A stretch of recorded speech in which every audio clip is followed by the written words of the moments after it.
Well, that didn't take long. I got an update and then watch what I recorded a few hours ago.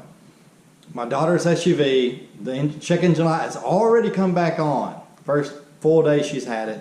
And it's shaking a little bit. You know, for a few seconds at a time. So at first, her car seemed totally fixed, but didn't take long for the symptoms to come back at least a little bit. If you people have gas engines, you better get tune-ups. You better check your spark plugs. Because according to this mechanic, just a loose spark plug, one loose spark plug, can destroy a $14,000 engine. According to this mechanic. Again, I'm not a primary source. I wasn't there. That's what my daughter said that he said. Okay, now on to the video.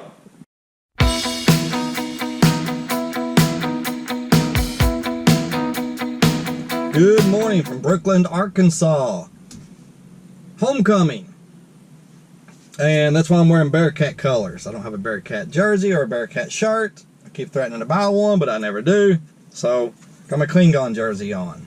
I want to talk about today the reliability of gas cars and ask y'all what you think is going on. Now, when I start talking about all these gas cars that have torn up recently, I know somebody's going to say, well, what about your $800 repair to your 27,000 mile Tesla? That's not a gas car, huh? What about that? Okay, that's legitimate, but keep in mind, that was suspension. All those repairs, the tire pressure monitoring system, the suspension, and the splash cover under the car had really nothing to do with the electric components of the car. And our Chevy Bolt 2017 model, excellent. Excellent. No suspension problems, no tire pressure monitoring system problems, nothing. Okay, so my daughter paid off her Ford SUV last Friday. That was what, a week ago today. This is Friday. So she paid off a week ago today. Stupid watch. Oh, anyway. Thing is, it's been causing her problems lately, but she paid it off. And it has 110,000 miles. She put it in the shop, not the Ford dealership. She says her Ford dealership there sucks. I don't know. But this is in Leavenworth, Kansas. Leavenworth, yes. They're by the federal prison. Leavenworth, Kansas. And so she took it to an independent mechanic. And he said that a spark plug came loose, and that caused fluid to flood the engine, and she needs a new engine. Now keep in mind, I am not the primary source. So my daughter said that the mechanic told her the spark plug came loose, caused engine to fluid to flood the engine. She needs a new engine. Now I don't know if he said that that was the sole cause, or if that caused other problems, which caused the fluid to flood the engine. New engine, $14,000. She looked the value of her car. Let me turn the air on. $13,000. She said, no way I would do that. I would sell for whatever I could get out of it, if anything, and then I'd just go buy another $13,000 one if this is what I wanted. So, anywho, she wasn't going to do that. And once she made it clear to the mechanic, it was impossible. First, you don't have $14,000. Once she made it clear that was not going to happen, he said, well, he gave her a second solution for $1,100. He said, the engine light will stay on. He might use the word probably. Engine light will stay on, and it won't fix it right, but you'll be able to get a few more miles out of it. That's, from what I understand, being a secondary source, not a primary source. That's what I understand from the primary source, my daughter. I wasn't there for the conversation. So anyway, she did that. She got it back. It's perfect. Engine light is off. It drives as well as it ever has. What he did was he put new spark plugs in it and ignition coil. Ignition coil, is that right? See, I'm so ignorant when it comes to cars. I don't even know for sure. Yes, ignition coil. Replaced all the spark plugs and ignition coil, and they did my rear brakes too. Don't know what they did to the brakes. Don't know if it was just pads or if it was rotors, which I could get expensive. 1,100 biggins. So here's my question to you. How could a car go from needing a new engine to needing spark plugs and an ignition coil, and that seemingly fixing it. We both realize this is only a couple days, but it's working perfectly. It may be a temporary fix. It may come back. But how can it go from needing an engine to spark plugs and an ignition coil fixing it? I'm so ignorant. I don't even know what an ignition coil is. No idea. I know nothing about cars. But feel free to tell me if you do, how that can happen. Misdiagnosis, an honest misdiagnosis. They made a mistake, which that's a huge problem if they did, because that'd been a huge amount of money. I don't care if she'd had hundreds of $1,000s, she would not have put $14,000 in that vehicle. She would have considered it totaled. So that was not going to happen. But anyway, it was jerking and sputtering, not all the time, but sometimes. And she tried to get on the interstate a few days ago, and she could just barely get up to speed. It just would not hardly go. Then it would drive fine. Don't know, but I do know this. Guess what? Don't have a spark plugs, electric cars. Guess what? Don't have ignition coils. Actually, I don't know. I don't know. Does an electric car have an ignition coils? I don't know, because I don't know what it does. But electric cars have batteries, electric motors, inverters, chargers, and a few other things. Like they have some type of radiator with fluid around the battery that could malfunction. I guess you could get a leak from that, maybe. So there are some other things that could go wrong, but not much. But it is true. Yeah, if your battery goes out, it's going to cost you a fortune. But you know, these EV haters like to point out, if your battery goes out, it's going to cost you $15,000. I don't know if that's true or not. Probably depends on the car. But even if it does, that's no more than an engine. If this Tesla 2021 model, if it needed a new battery, well, I'd get rid of it, because of the other problems that had the suspension stuff. I'd be too scared of it. But okay, let's say you had a Tesla you really liked with 110,000 miles on it. That's what her SUV has, 110,000 miles.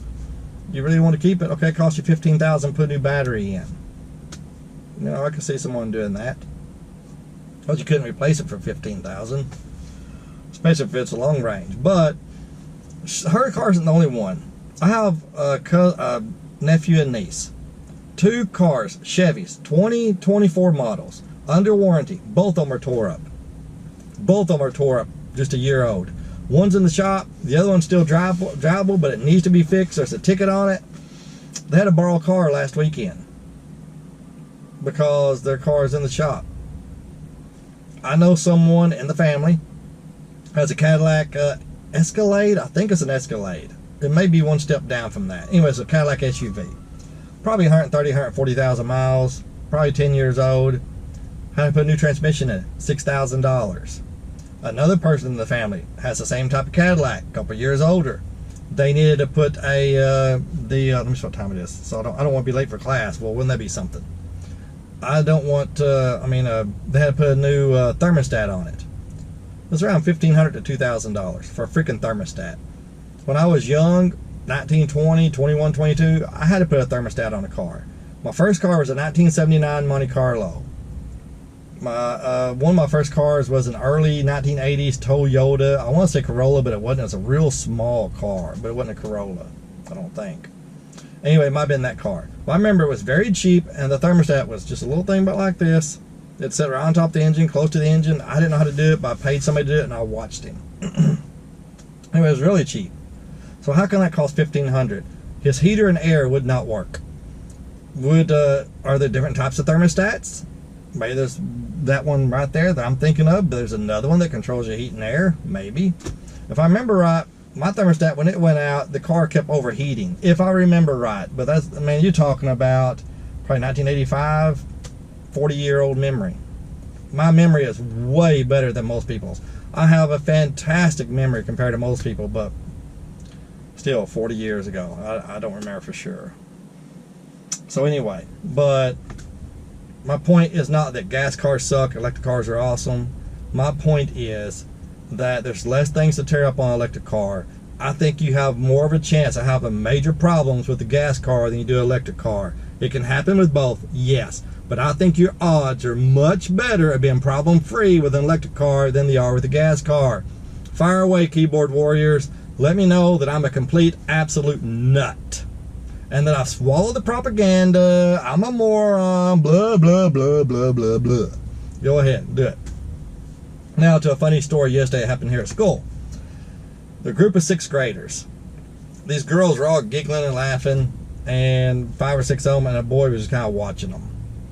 And so anyway, he said, Mr. Fink, Mr. Fink. I went over there and he goes, pointed to one of the girls. He said, she's dating a 5th grader. I said, so? He goes, oh, he's too young for her. Now, I got the feeling he probably was interested in her and he's just jealous. I don't know. One time I said, what are you talking about? That's just a year younger. He goes, yeah, but it's disgusting. No, he didn't say disgusting. Yeah, but it's just weird. He's so young. Like, it's just a year younger than y'all. What's the big deal? And then I almost told him, it's none of your business anyway. But I didn't. I said, think about this. When I was your age, in 6th grade, my future wife was in 1st grade. All those kids, about 7 or 8 of them, in unison, different variations of, oh my God, Mr. Fink, that's disgusting. That's gross. 6th grade and she's a 1st grader. Oh, that's gross. That's horrible. Doing all that stuff. And I said, no, y'all misunderstand. I'm not saying when I was in 6th grade I was dating a 1st grader. I'm saying when I was in 6th grade, my future wife was in 1st grade. And I guess they didn't understand that because they went back to telling me I was gross, it was disgusting, it was weird. Oh, Mr. Fink, that's weird. I'm like, okay, whatever. Y'all don't understand. Bye. And I just strolled off, leaving them behind to talk about how I used to date a 1st grader. It's kind of funny. These kids are so funny sometimes. And yeah, I need to tell y'all more stories about what happens here at school. Keeping it generic. You don't know who I'm talking about, of course, and nothing personal. But it's hilarious. Anyway, y'all have a good day. Thanks for watching. Let me know what you think in the comments. Which are more reliable? Which are more likely to cause you thousands and thousands of dollars in repairs? Gas car, electric car? Let me know. All right.